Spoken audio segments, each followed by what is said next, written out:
నమస్కారం BTV news కి స్వాగతం. ముందుగా హెడ్లైన్స్. నేడు మహాత్మా జ్యోతిరావు పూలే ద్విశతాబ్ది జయంతి ఘనంగా నివాళులర్పించిన ముఖ్యమంత్రి చంద్రబాబు, మంత్రి నారా లోకేష్. పూలే జయంతిని ప్రభుత్వం రాష్ట్ర పండుగగా నిర్వహిస్తోందని వెల్లడి. హైదరాబాద్ ఏబిఎన్ ఆంధ్రజ్యోతి కార్యాలయంపై దాడికి యత్నించిన వైసీపీ. ఏబిఎన్ కార్యాలయంపై దాడిని ఖండించిన సీఎం చంద్రబాబు. ఏబిఎన్ రాధాకృష్ణపై వైసీపీ నేతలు నోరు పారేసుకోవడంపై ఆగ్రహం వ్యక్తం చేసిన సీఎం. మహాత్మా జ్యోతిరావు పూలే ద్విశతాబ్ది జయంతిని ఘనంగా నిర్వహించామన్న మాజీ మంత్రి వెల్లంపల్లి శ్రీనివాస్. మహాత్మా పూలే అడుగుజాడలో విద్యాభివృద్ధికి కృషి చేసిన ఘనత జగన్ కే దక్కుతుందని వ్యాఖ్య. అభినవ పూలే వైఎస్ జగన్మోహన్ రెడ్డి అని ప్రస్తుతించిన మాజీ మంత్రి. సామాజిక పరివర్తన స్ఫూర్తి ప్రదాత మహాత్మా జ్యోతిరావు పూలే అని కొనియాడిన బీజేపీ నేత అడ్డూరి శ్రీరామ్. విద్య ద్వారానే చైతన్యం సాధ్యమని గ్రహించి మహిళా విద్య కోసం అవిశ్రాంత పోరాటం సాగించారని ప్రశంస. అణగారిన వర్గాలకు రిజర్వేషన్లు ఉంటారని స్ఫూర్తిని కలిగించిన ఘనత పూలేకే దక్కుతుందని వ్యాఖ్య. మహాత్మా జ్యోతిరావు పూలే ద్విశతాబ్ది జయంతి సందర్భంగా ముఖ్యమంత్రి చంద్రబాబు నాయుడు, మంత్రి నారా లోకేష్ ఘన నివాళులర్పించారు. కుల వివక్షతకు వ్యతిరేకంగా మహిళల హక్కుల కోసం అహర్నిశలు శ్రమించిన మహానుభావుడని సీఎం చంద్రబాబు అన్నారు. సామాజిక సమస్యలపై అలుపెరగని పోరాటం చేసిన గొప్ప సంఘ సంస్కర్త జ్యోతిరావు పూలే అని మంత్రి లోకేష్ కొనియాడారు. ఆ మహాత్ముని జయంతిని ప్రభుత్వం రాష్ట్ర పండుగగా నిర్వహిస్తోందంటూ సామాజిక మాధ్యమం ఎక్స్ వేదికగా సీఎం, మంత్రి పోస్టు చేశారు. హైదరాబాద్ లో ఏబిఎన్ ఆంధ్రజ్యోతి కార్యాలయంపై దాడికి యత్నం. ఎండీ వేమూరి రాధాకృష్ణపై వైసీపీ నేతలు నోరు పారేసుకోవడంపై ముఖ్యమంత్రి చంద్రబాబు నాయుడు స్పందించారు. శనివారం మీడియాతో నిర్వహించిన చీట్ చాట్ లో సీఎం మాట్లాడుతూ వైసీపీ నేతల నోటికి అడ్డు అదుపు లేకుండా పోయిందని విమర్శించారు. వాళ్ళ ఇష్టం వచ్చినట్లు ఏదైనా మాట్లాడతారు, భవిష్యత్తులో వాళ్లకు అంతా తెలిసి వస్తుంది అని సీఎం హెచ్చరించారు. జగన్ మావిగన్ విమర్శలకు అమరావతి సరైన సమాధానం ఇస్తుందని చంద్రబాబు అన్నారు. అమరావతి అభివృద్ధి జగన్ బ్యాచ్ కు పూర్తి స్థాయి కౌంటర్ అవుతుందని ధీమా వ్యక్తం చేశారు. అభివృద్ధి ఆగదని, హైదరాబాద్, బెంగళూరు నిరంతరం పెరుగుతున్నట్టే అమరావతి కూడా అభివృద్ధి చెందుతుందన్నారు. తెలంగాణ మొత్తం ఆదాయంలో 70% హైదరాబాద్ నుంచే వస్తోందని తెలిపారు. ఇలాంటి వ్యక్తి ఆ రాజకీయ పార్టీ లేకపోతే ఇంట్లో నుంచి బయట వస్తాడని అడుగుతున్న ఇలాంటి నేచుండే వ్యక్తి మీరు ఆలోచించుకోవాలి. ఇవి రాష్ట్రాన్ని సర్వనాశనం చేయాలనుకుంటే కాపాడుకునే బాధ్యత నా ఒక్కడిదా, మనందరిదా అని మిమ్మల్ని అడుగుతున్నా. మనందరిదాన్ని చేయలు పైకెత్తండి. మన పిల్లల భవిష్యత్తు కోసరం ఇప్పటికే నష్టపోయాం. 2014 విభజన, రాజధాని లేని రాష్ట్రం, ఆదాయం లేని రాష్ట్రం, తక్కువ ఆదాయం వచ్చే రాష్ట్రం. 2019లో విధ్వంసం, 2024లో ఇప్పుడిప్పుడు రికవర్ అవ్వడానికి ప్రయత్నం చేస్తున్నాం. కనీసం ఒక 10-20 సంవత్సరాలు ఉంటే ఎక్కడికక్కడ మనం ముందుకు పోయే పరిస్థితి వస్తుంది. అప్పుడప్పుడు తీవ్రవాదుల గురించి మాట్లాడుతున్నాను. వాళ్ళు కూడా ఎక్కడో అడవుల్లో ఉంటారు. ఒకసారి వచ్చి అటాక్ చేసి మళ్ళా వెళ్ళిపోతారు. అంటే భయభ్రాంతులు చేస్తారు. ఈయన అంతే, ఎక్కడో ఉంటాడు, అప్పుడప్పుడు వస్తాడు ఇక్కడికి. వచ్చి ఒక ఇష్టానుసారంగా మాట్లాడి బెదిరించి మళ్ళా పారిపోతూ ఉంటాడు. ఇలాంటి నాయకులు మనకు కావాలని అడుగుతున్నా. సమస్యల పైన చెప్పండి, నేను పోరాడతా. వాస్తవాలు మాట్లాడండి, నేను జవాబిస్తా. కానీ అమరావతిలో అవినీతి జరిగిపోయిందంట. అమరావతికి 2 లక్షల కోట్లు కావాలంట. అమరావతి ల్యాండ్ మానిటైజేషన్ ప్రాజెక్టు హైదరాబాద్లో ఒకప్పుడు ₹1,00,000 20,000 ఎకరా ఉంటే అభివృద్ధి అయిన తర్వాత 175 కోట్ల రూపాయల ఎకరా అయ్యింది.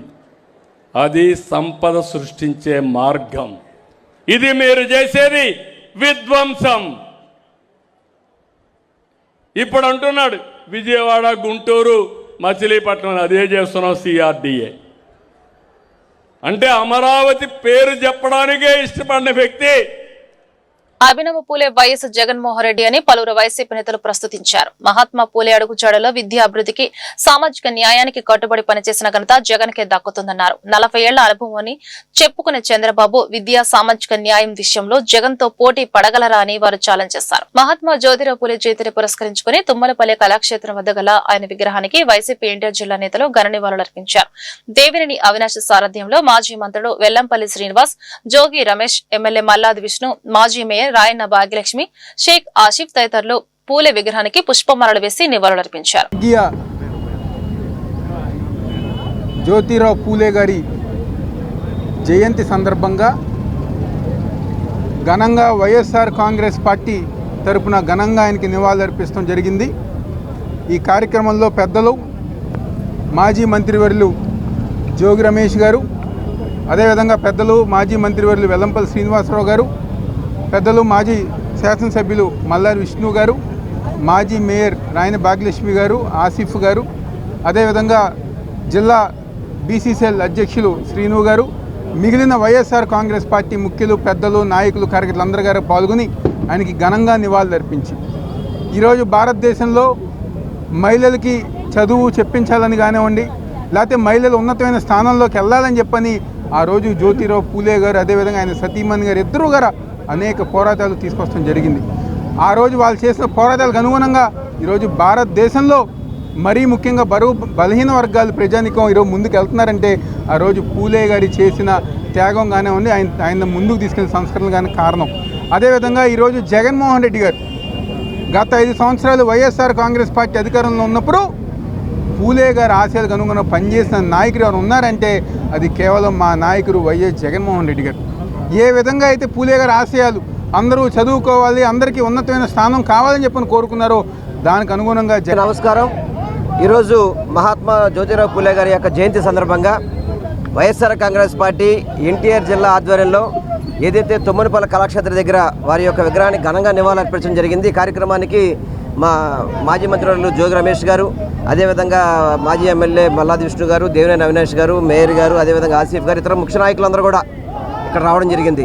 మనందరం కూడా ఇటువంటి మహనీయుల యొక్క ఆశయాలను ముందుకు తీసుకెళ్లే విధంగా కొనసాగాలని నేను మనస్ఫూర్తిగా కోరుకుంటాను. ఎందుకంటే 2019-24 వరకు చూసుకుంటే కనుక ఏదైతే జ్యోతిరావు పూలే గారి యొక్క ఆశయాల్ని ముందుకు తీసుకెళ్లే ప్రభుత్వం కానీ, ఆనాటి ముఖ్యమంత్రి కానీ మన జగన్మోహన్ రెడ్డి గారు అని చెప్పని మనందరం కూడా గర్వపడాల్సిన అవసరం ఉంది. ఎందుకంటే ఆ రోజు చదువుకు పెద్దపీటేస్తూ ప్రతి ఒక్కరు చదువుకోవాలని చెప్పిన ఆ రోజు డాక్టర్ వైఎస్ రాజశేఖర రెడ్డి గారు పెద్ద చదువులకి ఫీజు రింబర్స్మెంట్ ద్వారా ఆయన శ్రీకారం చుడితే చిన్నపిల్లలు కూడా చదువుతూనే వారికి అభివృద్ధి సాధ్యమని చెప్పని పూలే గారి యొక్క ఆశయాల్ని ముందు తీసుకెళ్లే విధంగా జగన్మోహన్ రెడ్డి గారు ఆ రోజు సామాజిక పరివర్తన స్ఫూర్తి ప్రదాత మహాత్మా జ్యోతిరావు పూలేని బీజేపీ ఎన్టీఆర్ జిల్లా అధ్యక్షుడు అడ్డూరి శ్రీరామ్ అన్నారు. విద్య ద్వారానే చైతన్యం సాధ్యమని గ్రహించి మహిళా విద్య కోసం అవిశ్రాంత పోరాటం సాగించారని వివరించారు. అనగారిన వర్గాలకు రిజర్వేషన్లు ఉండాలని స్ఫూర్తిని కలిగించిన ఘనత పూలేదేనన్నారు. కేంద్రంలోని మోడీ ప్రభుత్వం, రాష్ట్రంలోని కూటమి ప్రభుత్వం పూలే ఆశయాలను ఆచరణలో అమలు చేస్తున్నాయన్నారు. మహాత్మా జ్యోతిరావు పూలే జయంతిని పురస్కరించుకుని ఎన్టీఆర్ జిల్లా బీజేపీ నేతలు తుమ్మలపల్లి కళాక్షేత్రం వద్ద గల ఆయన విగ్రహానికి నివాళులర్పించారు. పుష్పమాలలు వేసి పుష్పాంజలి ఘటించారు. అనంతరం పార్టీ ఎన్టీఆర్ జిల్లా అధ్యక్షుడు అడ్డూరి శ్రీరామ్ మాట్లాడుతూ మహాత్మా జ్యోతిరావు పూలే సామాజిక పరివర్తనకు స్ఫూర్తి ప్రదాత అని కీర్తించారు. అట్టడుగు వర్గాల సంక్షేమ ధ్యేయంగా ఆయన సాగించిన పోరాట స్ఫూర్తిదాయకమన్నారు. మహాత్మా జ్యోతిరావు పూలే అని దేశవ్యాప్తంగా ప్రజలంతా కూడా మాట్లాడుతున్న సందర్భంలో స్వాతంత్ర ఉద్యమం అంటే తెలియని రోజుల్లో బడుగు బలహీన వర్గాల ప్రజలు, అట్టడుగు వర్గాల ప్రజలు కావచ్చు, స్త్రీలకు విద్యను అందించాలనేటువంటి ఒక దృఢ సంకల్పంతో అవిశ్రాంత పోరాటం చేసినటువంటి మహోన్నత వ్యక్తి, మొట్టమొదటి వ్యక్తి మహాత్మా జ్యోతిరావు పూలే గారు.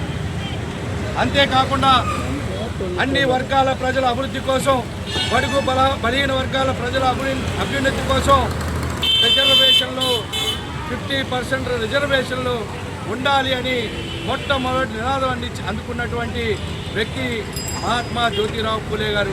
సగటు మనిషి యొక్క జీవన ప్రమాణం పెరగాలి, సామాజిక స్ఫూర్తి పొందాలి, సామాజిక పరివర్తన చెందాలి, అందరూ ప్రజలంతా కూడా ఆర్థికంగా ముందుకెళ్ళాలి, ప్రజలంతా ఒకటే అని నినాదాన్ని ఇచ్చి దేశవ్యాప్తంగా పర్యటించి దేశంలో ప్రజలందరినీ కూడా చైతన్యపరిచి సామాజిక పరివర్తన దిశగా మొట్టమొదటి అడుగు వేసినటువంటి వ్యక్తి. నిమ్న వర్గాల అభివృద్ధి కోసం కృషి చేసిన నేత మహాత్మా జ్యోతిరావు పూలే బాటలో ముందుకు సాగుతామని జాతీయ బీసీ సంక్షేమ సంఘం ఉపాధ్యక్షుడు లాకా వెంగళరావు యాదవ్ తెలిపారు. సత్యశోధక సమాజాన్ని స్థాపించి అనగారిన వర్గాలను విద్యావంతులను చేసిన ఘనత ఆయనకే దక్కుతుందన్నారు. మహాత్మా పూలే త్యాగాలను భవిష్యత్తు తరాలకు తెలియజేస్తూ ఆయన ఆశయాల సాధనకు కృషి చేస్తామని స్పష్టం చేశారు. మహాత్మా జ్యోతిరావు పూలే 199వ జయంతి ఉత్సవాలు ఘనంగా జరిగాయి. తుమ్మలపల్లి కళాక్షేత్రం వద్ద గల మహాత్మా పూలే విగ్రహానికి బీసీ జాతీయ సంక్షేమ సంఘం ఉపాధ్యక్షుడు లాకా వెంగళరావు యాదవ్, సంఘ ప్రతినిధులు కృష్ణమోహన్, సీరం మల్లేశ్వరరావు తదితరులు పుష్పమాలలు వేసి గరణివాళర్పించారు. అనంతరం వారు మాట్లాడుతూ నిమ్న వర్గాల తరపున పూలే పోరాటం చేశారన్నారు. విద్య ద్వారానే వారు చైతన్యవంతులు కాగలరని గుర్తించి విద్యను అందించారని తెలిపారు. జ్యోతిరావు గారి పూలే జయంతి సందర్భంగా ఏప్రిల్ 11న ఈరోజు విజయవాడ తుమ్మలపల్లిలో ఆయన్ని స్మరించుకుంటూ మరి ఈరోజు ఈ కళాక్షేత్రం దగ్గర కార్యక్రమం ఏర్పాటు చేయడం జరిగింది. మరి భారతదేశంలో ఆనాడు మరి నిమ్న వర్గాల తరపున మొట్టమొదటగా పోరాటం చేసిన వ్యక్తి ఎవరంటే జ్యోతిరావు పూలే.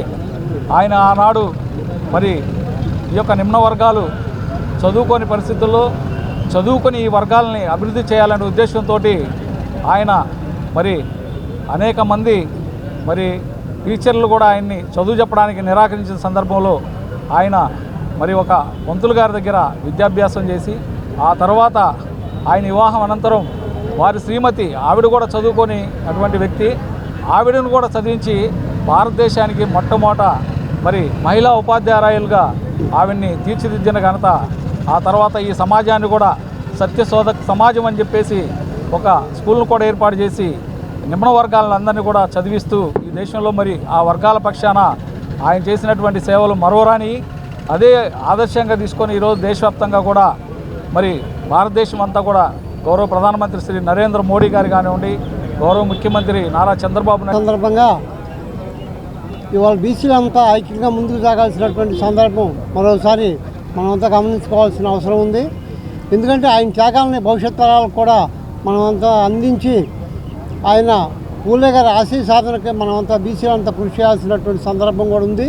కాబట్టి మేమంతా ఆయన బాటలో నడుస్తూ పూలే గారి ఆశయ సాధన కృషి చేస్తామని చెప్పేసి బీసీ సంక్షేమ సంఘం, జాతీయ బీసీ సంక్షేమ సంఘం రాష్ట్రం తరఫున మేమంతా ఆయనకి నివాళులు అర్పిస్తూ జ్యోతిరావు పూలే సేవలను స్మరించుకోవడం ప్రతి ఒక్కరి బాధ్యత అని, సమాజంలో ఉన్న అసమానతలను తొలగించేందుకు ఆయన చేసిన కృషి అమూల్యమని విజయవాడ నగరపాలక సంస్థ అదనపు కమిషనర్ ఏ రవీంద్రరావు అన్నారు. శనివారం ఉదయం ప్రధాన కార్యాలయంలో గల కమాండ్ కంట్రోల్ రూమ్ వద్ద మహాత్మా జ్యోతిరావు పూలే 200వ జయంతిని పురస్కరించుకుని ఆయన జ్యోతి బాపులే చిత్రపటానికి పూలమాల వేసి సిబ్బందితో గరణివాళులర్పించారు. ఈ సందర్భంగా అదనపు కమిషనర్ ఏ రవీంద్రరావు మాట్లాడుతూ ముఖ్యంగా విద్య, మహిళా సాధికారత, సామాజిక న్యాయం కోసం ఆయన చేసిన ఉద్యమాలు నేటికి స్ఫూర్తిదాయకంగా నిలుస్తున్నాయని తెలిపారు. అలాగే ప్రతి ప్రభుత్వ ఉద్యోగి మరియు పౌరుడు పూలే గారి ఆలోచనలను ఆచరణలో పెట్టాలని సూచించారు. మన గౌరవ కమిషనర్ గారు ఆదేశాల మేరకు ఈ రోజున మన విఎంసీలో ఉత్సవాన్ని ఘనంగా జరుపుకుంటున్నాం. ఈయన గురించి మనం ఎందుకు చేసుకుంటాం, ఇంత గొప్ప వాళ్ళ యొక్క చరిత్రను మనం ఎందుకు తెలుసుకోవాలనేది ఒక ఆవశ్యకత ఉంది. కాబట్టి ఈయన గురించి తెలుసుకోవాలి. ఈయన 1827లో పూణే దగ్గర అంటే మహారాష్ట్ర ప్రాంతంలో, మహారాష్ట్ర స్టేట్లో జన్మించారు. ఆయన అనేక సంఘ సంస్కరణలు అంటే బడుగు బలహీన వర్గాలు, వెనుకబడిన తరగతులు, మహిళలు, బాలులు ఆ టైంలో సరైన విద్య దొరక్క, సరైన అవకాశం లేక చదువుకోవాలంటే ఎక్కడికో వెళ్ళాలి. ఆ రోజుల్లో డిస్క్రిమినేషన్ కూడా ఉంది. ఇవన్నిటి నుంచి వీళ్ళని బాగా చదివించి గొప్ప వాళ్ళని ప్రయోజకులను చేయాలనే తలంపుతోటి ఆయన అనేక సంస్కరణలు చేసి ఆయన సాధించారు. ఆయన ఎక్కడ ధైర్యాన్ని జ్యోతిరావు పూలే చేసిన సేవలను స్మరించుకోవడం ఎంతో గౌరవంగా భావిస్తున్నామని, దేశంలోని బడుగు బలహీన వర్గాల హక్కుల కోసం జీవితాంతం పోరాడిన మహానీయుడు జ్యోతిరావు పూలే అని ఎమ్మెల్యే బోండా ఉమా కొనియాడారు. సమాజంలో వెనుకబడిన వర్గాలు ఆర్థికంగా, సామాజికంగా, రాజకీయంగా, విద్యాపరంగా అభివృద్ధి చెందారని, ఆయన అప్పట్లోనే గొప్ప ఆశయాలను ప్రతిపాదించారని పేర్కొన్నారు. ఆ మహానీయుడి ఆలోచనలు భవిష్యత్తు తరాలకు చేరవేయడం అత్యంత అవసరమని అన్నారు. సింగనగర్ లోని సెంట్రల్ నియోజకవర్గ ఎమ్మెల్యే కార్యాలయంలో సెంట్రల్ నియోజకవర్గ బీసీ సెల్ కమిటీ ఆధ్వర్యంలో రాష్ట్ర ప్రభుత్వం అధికారికంగా మహాత్మా జ్యోతిరావు పూలే 200వ జయంతి వేడుకలను ఘనంగా నిర్వహించారు. ఈ కార్యక్రమానికి ముఖ్య అతిథిగా ప్రభుత్వ విప్ సెంట్రల్ నియోజకవర్గ శాసనసభ్యులు బోండా ఉమామహేశ్వరరావు హాజరై ముందుగా జ్యోతిరావు పూలే గారి చిత్రపటానికి పూలమాల వేసి ఘన నివాళులర్పించారు. అనంతరం కేక్ కట్ చేసి మిఠాయిలు పంపిణీ చేశారు. హక్కుల కోసం పనిచేసినటువంటి మహానుభావుడు మహనీయుడు జ్యోతిరావు పూలే గారి 200వ జయంతి సందర్భంగా ఈ ప్రభుత్వం ఆ మహానుభావుడికి ఘన నివాళులు అర్పిస్తూ ఉంది. వాళ్ళ జ్యోతిరావు పూలే గారి గురించి భవిష్యత్ తరాలు కూడా అందరూ కూడా తెలుసుకోవాల్సినటువంటి అవసరం ఉంది. బీసీల హక్కుల కోసం బడుగు బలహీన వర్గాల సమాజంలో ఆర్థికంగా సామాజికంగా రాజకీయంగా విద్యాపరంగా ఎదగాలని చెప్పి ఆ మహానుభావుడు ఆ రోజుల్లోనే చేసినటువంటి ప్రయత్నాలు ఈరోజు ఈ ప్రభుత్వంలో మరి అన్ని రకాలుగా కూడా జ్యోతిరావు పూలే గారి ఆశయాల సాధనలతో ఆశయాలు అనుగుణంగా ముందుకెళ్ళటం వల్ల బీసీల హక్కులు రక్షించబడినాయి. ఇవాళ ఈ ప్రభుత్వం బడుగు బలహీన వర్గాలకి అన్ని రకాలుగా కూడా ఈ ప్రభుత్వం చిత్తశుద్ధితో కట్టుబడి ఉంది. బీసీల కోసం చట్టసభల్లో రిజర్వేషన్లు పెట్టింది మొట్టమొదట తెలుగుదేశం. స్థానిక సంస్థల్లో రిజర్వేషన్లు పెట్టింది తెలుగుదేశం పార్టీ పెట్టినాక బీసీలకు అన్ని రకాలుగా కూడా రాజకీయ ప్రాధాన్యత అటు పార్లమెంటు కాడి నుంచి రాజ్యసభ అలాగే అసెంబ్లీ అలాగే కౌన్సిల్ అన్నిటిలో జెడ్పీటీసీ ఎంపీటీసీ కార్పొరేషన్ అన్నింటిలో కూడా తగిన ప్రాధాన్యతనిచ్చి ప్రోత్సహించాం. బీసీల కోసం రక్షణ చట్టాన్ని కూడా మొన్ననే అసెంబ్లీలో తీసుకొచ్చి రక్షణ చట్టాన్ని కూడా ఏర్పాటు చేశాం. అన్ని రకాలుగా బీసీ వర్గాల అభ్యున్నతి కోసం ఈ ప్రభుత్వం చిత్తశుద్ధితో పనిచేస్తుంది. ఈ 200వ జయంతి సందర్భంగా మా బీసీ సోదరులందరూ కూడా ఒకటే చెప్తా ఉన్నాం, మీరు మీ అభ్యున్నతి కోసం మీ ఆర్థిక ఎదుగుదల కోసం మీకు అన్ని రంగాలలో రాజధాని అమరావతి భవిష్యత్తులో ఏ కుట్రలకు బలి కాకుండా రైతులకు ఇచ్చిన ఒప్పందానికి సిఆర్డీఏ చట్టానికి అవసరమైన మార్పులు చేసి రైతులకు ఎన్ఫోర్సబుల్ ఓపెల్ హక్కులు కల్పించాలని రిటైర్డ్ మాజీ ఐపీఎస్ అధికారి ఏపీ వెంకటేశ్వరరావు డిమాండ్ చేశారు. అమరావతి రైతులకు భరోసా బాధ్యత చేసుకున్న ఒప్పందాన్ని అమలు చేయాల్సిన బాధ్యత కూటమి ప్రభుత్వంపై ఉందన్నారు. రాజధానిపై మాజీ ముఖ్యమంత్రి జగన్ మావిగన్ అని కొత్త పాట పాడడం విడ్డూరంగా ఉందన్నారు. అమరావతి అభివృద్ధికి భరోసా కల్పించేందుకు తీసుకోవాల్సిన చర్యలు బాధ్యతలు భవిష్యత్తు ప్రణాళికపై రిటైర్డ్ మాజీ ఐపీఎస్ అధికారి ఏపీ వెంకటేశ్వరరావు, నల్లమూతు చక్రవర్తి, ఎదురూరి శ్రీనివాసరెడ్డి తదితర ముఖ్య నాయకుల ఆధ్వర్యంలో విజయవాడ గాంధీనగర్ ప్రెస్ క్లబ్ నందు మీడియా సమావేశం నిర్వహించడం జరిగింది. ఈ సందర్భంగా వారు మాట్లాడుతూ అమరావతి ఆంధ్రప్రదేశ్ రాజధానిగా ఎంపికైన 2014 నుంచి ఆ నిర్ణయం ఎదుర్కొన్న సవాళ్లు, అంతిమంగా నష్టపోతున్న అమరావతి రైతుల పరిస్థితి గురించి అందరికీ తెలుసన్నారు. శాసనసభలో విస్తృత చర్చ అనంతరం అప్పటి ప్రతిపక్ష నేత జగన్మోహన్ రెడ్డి అమరావతిలో రాజధాని ఏర్పాటు చేయడానికి సుమూఖత వ్యక్తం చేయడం చారిత్రాత్మక సత్యమని, మొక్కుబడిగా ఒప్పుకున్న అప్పట్లో అమరావతి నిర్మాణానికి ఎన్ని ఆటంకాలు పెట్టగలరో అన్ని ప్రయత్నాలు చేసిన చరిత్ర వైఎస్ఆర్సీపీ పార్టీది అని విమర్శించారు. రకంగా నలుగురు నోళ్లలోనూ పడి చర్చ జరిగి 1 సంవత్సరం 2 సంవత్సరాలు గడిచిన తర్వాత ఈ పేరు కానీ ఆ ప్రాంతం కానీ ఆ విస్తీర్ణం కానీ ఫిక్స్ అయినాయే తప్ప రాత్రికి రాత్రి ఎవరో దొంగసాటుగా తీసుకున్న నిర్ణయాలు కావి. ప్రజలందరి మధ్యనే జరిగినవి, బాహాటంగా బహిరంగంగా జరిగిన నిర్ణయాలు. ఒకసారి నిర్ణయం తీసుకున్న తర్వాత శంకుస్థాపనకి రమ్మని చెప్పి ఇన్విటేషన్ పంపిస్తే జగన్మోహన్ రెడ్డి గారు 2 మంత్రులు వెళ్ళారు ఇన్విటేషన్ ఇవ్వడానికి. వెళ్తే ఆ మంత్రులు వెళ్ళేలోగానే ఆయన లెటర్ రాయటమో లేకపోతే ట్వీట్ పెట్టడమో చేశాడు. ఏమనంటే, నేను ఈ శంకుస్థాపనకి రాను, నన్ను పిలిచి మళ్ళా నన్ను రాలేదు అని చెప్పి నా మీద బండలేయొద్దు. ఈ మాట వాడాడు, బండలేయొద్దు. నేను రావడం లేదు, నాకు ఇన్విటేషన్ కూడా పంపమాకండి అని చెప్పి లెటర్ పెట్టాడు. అయినా కానీ మర్యాద కోసం 2 మంత్రులు ఆయన ఇంటికి వెళ్ళి ఇన్విటేషన్ ఇవ్వడానికి వెళ్తే ఆయన లేడు, లేకపోతే ఉన్నా కానీ తీసుకోలేదో అక్కడ ఉన్న వాళ్ళకి ఇచ్చేసి వచ్చారు.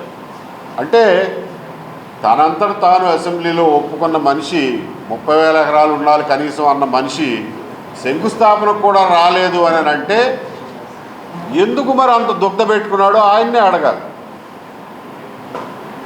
ఆయన ఏం కారణం చెప్పలా ఇవాళ వరకు. ఆ రోజున 2 లక్షల కోట్లు అవుద్దని, 1 లక్ష కోట్లు అవుద్దని ఏమి లెక్కలు లేవే. మరి ఆ రోజునే నీకు ఎందుకు దుగ్దా, అక్కడ వద్దు, నేను రాను, నాకు సంబంధం లేదు అని ఎందుకు తగవబెట్టుకున్నావు? దానికి సమాధానం లేదు. ఇవాళ కొత్తగా ఎత్తుక్కుంటున్నారు కారణాలు. 2 లక్షల కోట్లు అవుద్ది, అదిగో కాంట్రాక్ట్ ఆడికిచ్చారు, ఈడికిచ్చారు, కారణాలు వెతుక్కుంటున్నారు, సాకులు వెతుక్కుంటున్నారు. ప్రజలు తెలుసుకోవాల్సిన విషయం ఇది. జగన్మోహన్ రెడ్డి గారికి తెలుసు ఆయన ఎందుకు ఏం చేస్తున్నాడో. ఏప్రిల్ 12వ తేదీన విశ్వబ్రాహ్మణ సంఘం ఎన్టీఆర్ జిల్లా ఎలక్షన్స్ జరగబోతున్నాయని, మహాత్మా జ్యోతిరావు పూలేను ఆదర్శంగా తీసుకుని తాము ముందుకు వెళ్తున్నామని ఎన్టీఆర్ జిల్లా విశ్వబ్రాహ్మణ సంఘం ఎన్నికల అధ్యక్ష కార్యదర్శి అభ్యర్థులు పి సాయి కిరణ్, కందుకూరి మోహన్ తెలిపారు. సింహం గుర్తుపై ఓటు వేసి తమను గెలిపించాలని విజ్ఞప్తి చేశారు. మహాత్మా జ్యోతిరావు పూలే అడుగుజాడల్లో నడుస్తూ విశ్వబ్రాహ్మణ సంఘం అభివృద్ధికి కృషి చేస్తామని హామీ ఇచ్చారు. ఎన్టీఆర్ జిల్లా విశ్వబ్రాహ్మణ సంఘం ఎన్నికల సందర్భంగా అధ్యక్ష కార్యదర్శి అభ్యర్థులను పి సాయి కిరణ్, కందుకూరి మోహన్ ఆధ్వర్యంలో విజయవాడ గాంధీనగర్ ప్రెస్ క్లబ్ నందు మేనిఫెస్టో విడుదల కార్యక్రమం నిర్వహించారు. ముందుగా మహాత్మా జ్యోతిరావు పూలే 200వ జయంతి సందర్భంగా ఆయన చిత్రపటానికి పూలమాల వేసి ఘనంగా నివాళులర్పించారు. ఈ సందర్భంగా వారు మాట్లాడుతూ బడుగు బలహీన వర్గాల అభ్యున్నతి కోసం నిరంతరం పాటుపడిన వ్యక్తి మహాత్మా జ్యోతిరావు పూలే అని కొనియాడారు. స్టేట్ బీసీ వెల్ఫేర్ అసోసియేషన్ గౌరవ అధ్యక్షుడిగా పనిచేస్తున్నాను. ఈరోజు జ్యోతిరావు పూలే 200వ జయంతి శుభ సందర్భంగా ఇక్కడికి వచ్చేసిన విశ్వబ్రాహ్మణ సోదరిమణులందరికీ నా శుభాకాంక్షలు తెలియజేసుకుంటున్నాను. జ్యోతిరావు పూలే విగ్రహాన్ని అనంతపురంలో 1999 ప్రప్రథమంగా ఉమ్మడి ఆంధ్రప్రదేశ్లో స్థాపించిన వ్యక్తిని నేను. అప్పటి నుంచి నిరంతరాయంగా మళ్ళా రాష్ట్రంలోనూ దేశంలోనూ అన్ని చోట్ల విగ్రహాలు పెట్టి జ్యోతిరావు పూలే ఆశయాలను కొనసాగించవలసిందిగా అన్ని గవర్నమెంట్లు అన్ని రాష్ట్రాల్లో కూడా ఈ జయంతిని వర్ధంతిని జరుపుకుంటున్నాము. ముఖ్యంగా ఈరోజు ఈ విలేకరుల సమావేశం ఏర్పాటు చేసిందని కూడా జ్యోతిరావు పూలే జయంతి శుభాకాంక్షలు జరుపుకోవడానికి విశ్వబ్రాహ్మణ సంఘం అరేంజ్ చేశారు. ముఖ్యంగా ఈరోజు ఎన్టీఆర్ జిల్లా విశ్వబ్రాహ్మణ సంఘం అధ్యక్షులుగా సాయి కిరణ్ కంటెస్ట్ చేస్తున్నారు. వాళ్ళ గ్రూప్కి మీరందరూ ఓటు వేసి దిగ్విజయంగా అతన్ని గెలిపించవలసిందిగా ఈ సభాముఖంగా మీ అందరినీ కోరుచున్నాను. పేరు శ్రీనివాస్ చక్రవర్తి, విజయవాడ విశ్వబ్రాహ్మణ సంఘ అధ్యక్షుడు. ఈరోజు జ్యోతిబాయ్ ఫూలే గారి జయంతి సందర్భంగా ఆంధ్రప్రదేశ్ నలుమూల నుంచి వచ్చారు మా విశ్వబ్రాహ్మణులందరూ. అలాగే విశ్వబ్రాహ్మణుల తరపున ఈరోజు జ్యోతిబాయ్ ఫూలే గారికి మేము జయంతి ఉత్సవం జరుపుకుంటున్నాం. అయితే వీరు సంఘంలో ఉన్న బలహీన వర్గాల వారిని ముందుకు తీసుకురావడానికి కానీ, ప్రతి వాళ్ళకి చదువు ఉండాలని, చదువు తీసుకెళ్లే చదువుకి ముందుండాలని కానీ ఎంతో పోరాటాలు చేసి బలహీన వర్గాల వారికి ఎంతో మేలు చేసిన వ్యక్తి. అతన్ని ఈరోజు తలుచుకోవడం మనం చాలా అదృష్టం. అదే వారి శ్రీమతి గారైన సావిత్రిబాయి ఫూలే గారు కూడా మహిళల్లో చైతన్యం రావాలి, ప్రతి మహిళకు కూడా చదువు ఉండాలని చెప్పి వారి యొక్క కుటుంబం భార్యాభర్తలు ఇద్దరూ కూడా ఎంతో కృషి చేశారు. బీసీ కులాల వారికి ప్రత్యేకంగా ఈ రోజు మనం జయంతి ఉత్సవం సొంత ఇంటి కలను నెరవేర్చే విధంగా పెనమలూరులో చతుర్భుజ ప్రాపర్టీస్ ప్రైమ్ బాక్స్ ఫేజ్ 2 ను ప్రారంభించామని సంస్థ మేనేజింగ్ డైరెక్టర్ నాగేశ్వరరావు తెలిపారు. భవిష్యత్తులో విజయవాడ నలుమూలల మరిన్ని మెగా ప్రాజెక్టులను అందుబాటులోకి తెచ్చేందుకు ప్రణాళికలు సిద్ధం చేస్తున్నట్లు తెలిపారు. రియల్ ఎస్టేట్ రంగంలో తనదైన ముద్ర వేస్తున్న చతుర్భుజ ప్రాపర్టీస్ విజయవాడ సమీపంలోని పెనమలూరులో ప్రతిష్టాత్మకమైన ట్రిమ్బ్యాక్ ఓక్స్ ఫేజ్ 2 ప్రాజెక్ట్ బ్రోచర్ ఆవిష్కరణ కార్యక్రమం ఘనంగా జరిగింది. సుమారు 15 ఎకరాల విస్తీర్ణంలో విస్తరించి ఉన్న ఈ ప్రాజెక్టులో ప్లాట్లతో పాటు ప్రత్యేకంగా ఇండిపెండెంట్ హౌసెస్ నిర్మాణానికి సంస్థ శ్రీకారం చుట్టింది. ఈ సందర్భంగా సంస్థ మేనేజింగ్ డైరెక్టర్ నాగేశ్వరరావు మాట్లాడుతూ ఇప్పటికే 10 ఎకరాల్లో చేపట్టిన ఫేజ్ 1 డెవలప్మెంట్ పనులను విజయవంతంగా పూర్తి చేశామని తెలిపారు. ముఖ్యంగా మధ్యతరగతి ప్రజలను దృష్టిలో ఉంచుకొని ఒక 3 బెడ్రూమ్ అపార్ట్మెంట్ కొనుగోలు చేసే ధరలోనే సొంత ఇంటి కలను నిజం చేసేలా ఈ ఇండిపెండెంట్ హౌసెస్ ప్రాజెక్టును రూపొందించినట్లు ఆయన పేర్కొన్నారు. అనంతరం సంస్థ సీఈఓ జె హనుమాన్ మాట్లాడుతూ చతుర్భుజ ప్రాపర్టీస్ ఇప్పటి వరకు 4 వెంచర్లను విజయవంతంగా పూర్తి చేసి 5వ వెంచర్ గా పెనమలూరు ప్రైమ్ బాక్స్ ఫేజ్ 2 ను ప్రజల ముందుకు తెచ్చిందని వివరించారు. అందరికీ నమస్కారం అండి. నా పేరు జై హనుమాన్. నేను చతుర్భుజ ప్రాపర్టీకి సీఈఓగా బాధ్యతలు నిర్వహిస్తూ ఉన్నాను. చతుర్భుజ ప్రాపర్టీస్ ఇప్పటికీ 4 వెంచర్లు వేసి ఇది 5వ వెంచర్కి ముందుకు వచ్చాం. ఇలాగే నలుమూలల 4 దిక్కులా కూడా మంచి మెగా ప్రాజెక్టులు అందించడానికి చతుర్భుజ ప్రాపర్టీస్ ముందుకు వస్తూ ఉంది. రాబోయే వెంచర్స్ అన్నీ కూడా మెగా వెంచర్సే. మనకి ఫస్ట్ ఏంటంటే క్వాలిటీగా డెవలప్మెంట్ చేయడము, క్లియర్ డాక్యుమెంట్స్ అనేది ఉండటము, అట్లాగే ఏ ఒక్క కస్టమర్ని కూడా అందరూ ఇబ్బంది పడకుండా సంతోషంగా చూసే బాధ్యతగా మేము ముందుకు సాగుతూ ఉన్నాము. మా పని మేము చేసుకుంటూ ఉన్నాం. అందరూ కూడా మా వెంక చూస్తూ ఉన్నారు. మేము ఇంకా కూడా ముందుకు సాగడానికి చాలా ప్రణాళికలు అందరు రచించు ఉన్నాము. ఇప్పుడు పెనమలూరు ఫేజ్ 2లో 183 గజాలు కానీ, ఇంకా ఈస్ట్ వెస్ట్కి సంబంధించినటువంటి హౌసింగ్ ప్రాజెక్టు కానీ, ఇవన్నీ కూడా పెనమలూరు ప్రాజెక్టులో మేము ఇస్తూ ఉన్నాము. ఇప్పుడు ఇది ఫేజ్ 2, అలాగే ఫేజ్ 3 కూడా మేము పెనమలూరు ప్రాజెక్టులో ఇవ్వగలుగుతాము. ముందు పెద్ద పెద్ద వెంచర్స్ కూడా ఇస్తామని, అందుబాటు ధరలో మంచి డెవలప్మెంట్తో విజయవాడ ప్రజానీకానికి అందరికీ కూడా మేము అందిస్తామని వాగ్దానం చేస్తూ ఈ అవకాశాన్ని ఇచ్చినందుకు అందరికీ కూడా ధన్యవాదాలు. ఈ ప్రాజెక్ట్ మనంతా కూడా సిఆర్డీఏ అప్రూవ్డ్ ప్రాజెక్ట్సే. ఆల్రెడీ కొంత పార్టీకి సిఆర్డీఏ లేఅవుట్ పర్మిషన్ ఆల్రెడీ వచ్చి ఉంది. మిగిలిన కొంత భాగానికి టెంపరీ లేఅవుట్ పర్మిషన్ వచ్చి ఉంది. సిఆర్డీఏ నామ్స్ ప్రకారమే. నమస్కారం అండి, నా పేరు కొడాల నాగేశ్వరరావు అండి. నేను చతుర్భుజ కంపెనీకి ఎండీనండి. ఈరోజు మనం పెనమలూరులో ట్రైంబక్ వర్క్స్ అని సెకండ్ ఫేజు రిలీజ్ చేస్తున్నామండి 15 ఎకరాల్లో. ఆల్రెడీ 10 ఎకరాల్లో సక్సెస్ఫుల్గా కంప్లీట్ చేసాము. దాని డెవలప్మెంట్ కూడా అయిపోయిందండి. దీనిలో ప్రత్యేకత ఏంటంటే ఫేజ్ 2లో మన ఇండిపెండెంట్ హౌసెస్ కూడా స్టార్ట్ చేస్తున్నామండి. దీనికి మెయిన్ కాన్సెప్ట్ ఏంటంటే మిడిల్ క్లాస్ ఎవరైతే ఉన్నారో వాళ్ళకు ఒక 3 బెడ్రూమ్ అపార్ట్మెంట్ కొనే ప్రైజ్లో ఇండిపెండెంట్ హౌసెస్ ఇవ్వాలని చెప్పేసి మెయిన్ కాన్సెప్ట్ అండి. ఆ విధంగా ముందుకెళ్తాం. వార్తలు ముగించే ముందు హెడ్లైన్స్ మరొకసారి. నేడు మహాత్మా జ్యోతిరావు పూలే ద్విశతాబ్ది జయంతి. ఘనంగా నివాళులర్పించిన ముఖ్యమంత్రి చంద్రబాబు, మంత్రి నారా లోకేష్. పూలే జయంతిని ప్రభుత్వం రాష్ట్ర పండుగగా నిర్వహిస్తోందని వెల్లడి. హైదరాబాద్ ఏబిఎన్ ఆంధ్రజ్యోతి కార్యాలయంపై దాడికి యత్నించిన వైసీపీ. ఏబిఎన్ కార్యాలయంపై దాడిని ఖండించిన సీఎం చంద్రబాబు. ఏబిఎన్ రాధాకృష్ణపై వైసీపీ నేతలు నోరు పారేసుకోవడంపై ఆగ్రహం వ్యక్తం చేసిన సీఎం. మహాత్మా జ్యోతిరావు పూలే ద్విశతాబ్ది జయంతిని ఘనంగా నిర్వహించామన్న మాజీ మంత్రి వెల్లంపల్లి శ్రీనివాస్. మహాత్మా పూలే అడుగుజాడలో విద్యాభివృద్ధికి కృషి చేసిన ఘనత జగన్ కే దక్కుతుందని వ్యాఖ్య. అభినవ పూలే వైఎస్ జగన్మోహన్ రెడ్డి అని ప్రస్తుతించిన మాజీ మంత్రి. సామాజిక పరివర్తన స్ఫూర్తి ప్రదాత మహాత్మా జ్యోతిరావు పూలే అని కొనియాడిన బీజేపీ నేత అడ్డూరి శ్రీరామ్. విద్య ద్వారానే చైతన్యం సాధ్యమని గ్రహించి మహిళా విద్య కోసం అవిశ్రాంత పోరాటం సాగించారని ప్రశంస. అణగారిన వర్గాలకు రిజర్వేషన్లు ఉంటారని స్ఫూర్తిని కలిగించిన ఘనత పూలేకే దక్కుతుందని వ్యాఖ్య. ఈ వార్త ఇంతటితో సమాప్తం. నమస్కారం.